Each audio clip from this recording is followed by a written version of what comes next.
Сәлеметсіздер ме, құрметті оқушылар? Бүгін бізде қазақ тілі пәнінен 90-дық жиынтық бағалау. 90-дық жиынтық бағалау жұмысының ұзақтығы 45 минут. Бұл уақыт оқылым мен жазылым тапсырмаларын орындауға арналған. Оқылым тапсырмаларын орындауға 15 минут, жазылым тапсырмаларын орындауға 30 минут уақыт беріледі. Жалпы балл саны 30. Тапсырмалардың түрлері: қысқа жауапты қажет ететін сұрақтар, толық жауапты қажет ететін сұрақтар. Жиынтық бағалаудың құрылымына тоқталатын болсақ, 90-дық жиынтық бағалаудың нұсқасы 3 компоненттен тұрады. Біріншісі тыңдалым мен айтылым тапсырмалары. Бұл тапсырмалар сабақтан тыс қосымша уақытта өткізіледі. Екіншісі оқылым тапсырмалары. Үшіншісі жазылым және әдеби тіл нормаларын тексеруге арналған тапсырмалар. Құрметті оқушылар, біз сіздермен осы 90-да 3 бөлімді аяқтадық. 6-шы бөлім қиял әлемі, 7-ші бөлім көлік және жол белгілері, 8-ші бөлім адамның сырт келбеті мен мінезі.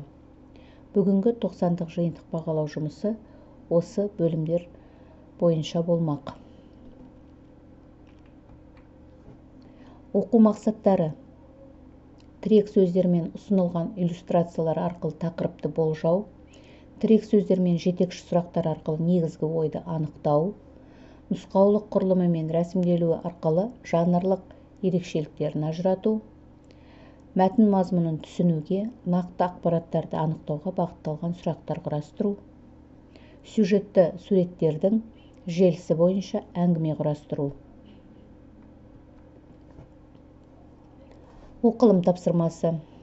Бірінші тапсырма: мәтінді оқып, құрылымдық жанрлық ерекшеліктерін көрсетіп, кестені толтырасыздар.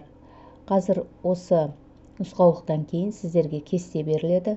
Сол кестені осы нұсқаулық бойынша толтырасыздар. Велосипедшілерге арналған нұсқаулық. Бірінші: велосипедшілер жолдың шетінен 1 метр қашықтықта және бір қатармен ғана жүре алады.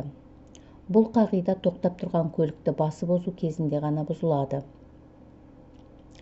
Велосипедшілерге жаяу жүргінші жолымен жүруге болмайды. Рульді бос жіберіп жүруге тыйым салынады.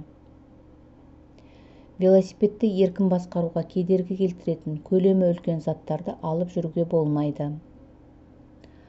Арнайы жабдықталмаған велосипедпен балаларды мінгестіріп жүру де қауіпті.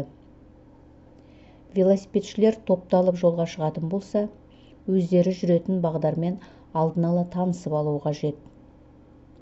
Басқа көлік жүргізушілері оларды тез байқау үшін ашық түсті киім кигені дұрыс.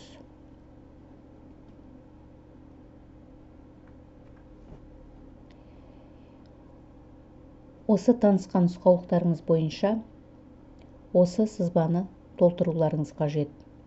Мәтін не туралы екенін жазасыздар, құрылымына тоқталасыздар, қалай рәсімделген, соған тоқталасыздар. Ең соңында жанрлық ерекшелігі неде? Яғни жанрын анықтап жазуларыңыз қажет. Екінші тапсырма: мәтіндегі негізгі ақпараттарды анықтауға бағытталған 5 сұрақ құрастырасыздар. Сұрақты осындай сызба түрінде жазсаңыздар да болады, не болмаса нөмірлеп, бағаналап сөйлемдеріңізді жазсаңыздар да болады. Соңғы жазылым тапсырмасы. Қазір сіздерге суреттер беріледі. Сол суреттердің бірін негізге ала отырып, әңгіме құрастырып жазасыздар. Әңгімелеріңіздің белгілі бір сюжетке құрылуын, қызықты эпизодтың, шағын кейіпкерлер жүйесінің болуын ескерулеріңіз қажет. Сонымен қатар орфографиялық, пунктуациялық нормаға сай жазуға тырысыңыздар. Жалпы сөз саны 120-130 сөз. Бірінші сурет: жолда жүру ережесіне байланысты өмірде болатын оқиғаны арқау етіп әңгіме құрап жазасыздар. әңгімелеріңіздің кейіпкерлері болу керек.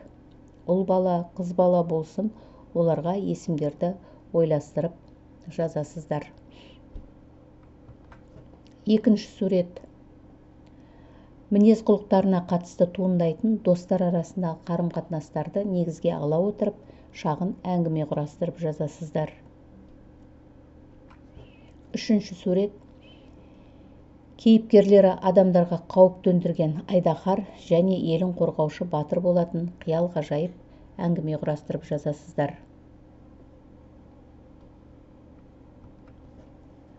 Құрметті оқушылар, жұмыстарыңызға сәттілік тілеймін. Сау болыңыздар.